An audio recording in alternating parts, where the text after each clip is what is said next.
Guys, UFC 281 is today. I'm so excited for it. I watched a bunch of the interviews. I watched a bunch of the fighters talking, a bunch of the UFC analysts. So I'm gonna break it all down for you guys. So Dan Hooker, he's coming off of 2 losses against Islam Makhachev, Arnold Allen. It would make sense to count this guy down and out.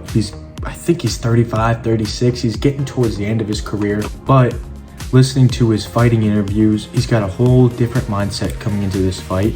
He's taking the word of his coaches much more seriously. He's training with an incredible team. He's training with Israel Adesanya. I would put Dan Hooker as the winner of this fight because he's had the experience in big title matches, against Islam, against Michael Chandler, against Dustin Poirier. He's beaten Gilbert Burns. He has the capacity to be right up there with the top ranked guys.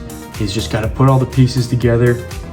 And if he does that tonight, he should have no problem with Claudio Puelles. So the Michael Chandler versus Dustin Poirier fight, I am so excited for this. There's talks that this could be the fight of the night. We know Michael Chandler loves to put on a show. He just won Best Fight of the Year last year with him versus Justin Gaethje. I could definitely see a part 2 to that tonight with Dustin Poirier and Michael Chandler. Problem with Chandler is he's a great striker. He's a great grappler, All-American D1 wrestler, quite a bit of experience in the sport.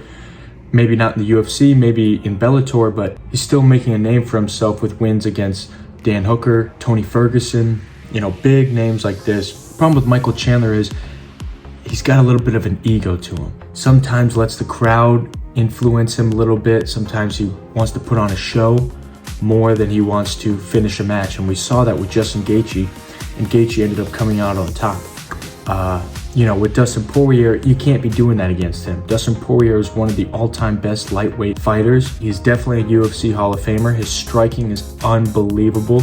Most people have Dustin Poirier to win this fight. So do I. He's been tried, he's been tested. He's come out with big victories. I'm giving Dustin Poirier the edge on this one. Israel Adesanya versus Alex Pereira. Guys, this fight has the biggest backstory to it in UFC history. Years ago, they fought twice in kickboxing, in Glory Kickboxing. Pereira came out on top both times. Looking back on those fights, I personally thought Izzy won the first one. He might have got a little robbed from the judges. I'm not sure what the criteria is in kickboxing. I don't know that sport as well, to be fair. Just from overall damage, it looked like Izzy won that. In the second fight, Izzy came out swinging, came out hard. Second period, he made Pereira have a standing 8 count. Third period, Pereira knocks Izzy out, knocked him clean out. It's the only time Izzy's been knocked out in his entire career. Pereira hit him with that left hook. Pereira's knocked out 8 guys with that left hook. Never seen power like that before. I've never seen a left hook like that before.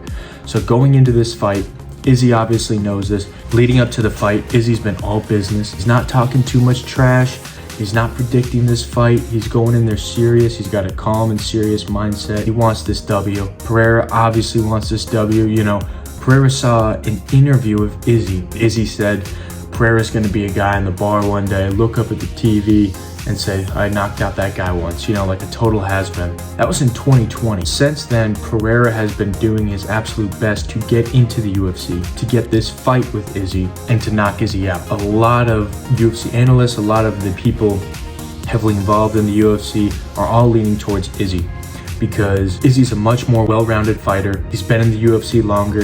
He's been in title fights longer, understanding of the pressure. He's been in situations like this, maybe even harder situations before, and he always comes out on top. Izzy is a solid striker. He's a solid stand-up fighter. He's had a lot of training in grappling and wrestling. Tonight at UFC 281, we might see Izzy grapple. I don't know. But all I know is it's going to be a great fight. I'm leaning towards Izzy. If we saw Pereira have 2 or 3 more fights in the UFC, maybe I might be swinging another way. If we saw Pereira use more than just his left hook and his flying knees, maybe I might be leaning another way. But Izzy's a much more well-rounded fighter in my opinion. And he knows how to win. He always gets the win. Been defending his belt for a long time now. And I'm leaning Izzy.